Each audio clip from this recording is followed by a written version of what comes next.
In this installment, Kristina Bezprozvannykh is being interviewed by RealTea Cohen on the topic of expropriation. Kristina, I've been hearing a lot about expropriation lately. Can you explain how the expropriation process works in Ontario? Sure thing, RealTea. Expropriation is the legal process through which the expropriating authority, being the government or certain authorized entities, can acquire private property for public purposes, like building roads or extending subway lines. In Ontario, this process is governed by the Expropriation Act, which also ensures compensation for property owners when their land is acquired. How does the expropriation process start?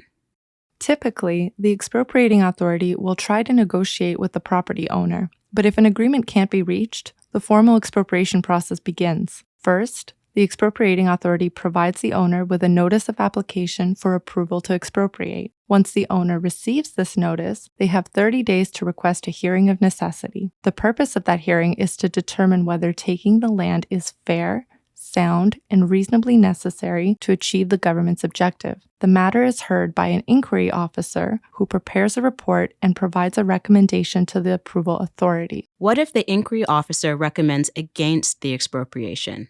Does it end there?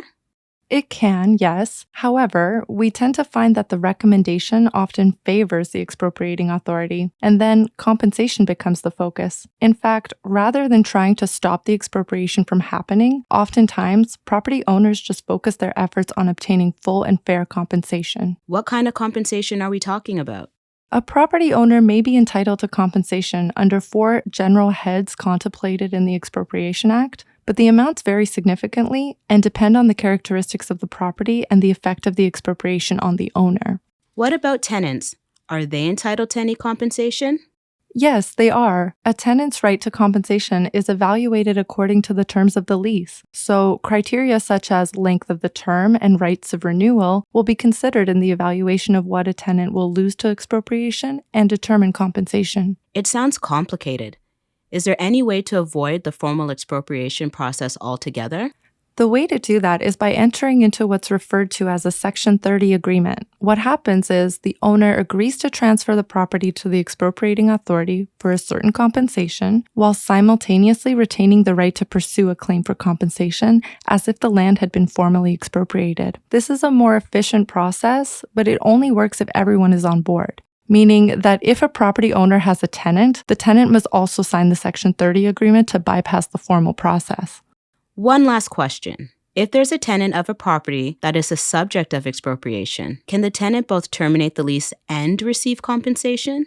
You saved the best for last, RealTea, and really that's a tough one. The answer depends on the lease. It's possible that the expropriating authority might not award compensation if the leasehold interest has been extinguished. There's a lot of moving parts in that one. Thanks, Kristina. That was really informative. You're welcome, RealTea. It's always good to clarify legal processes.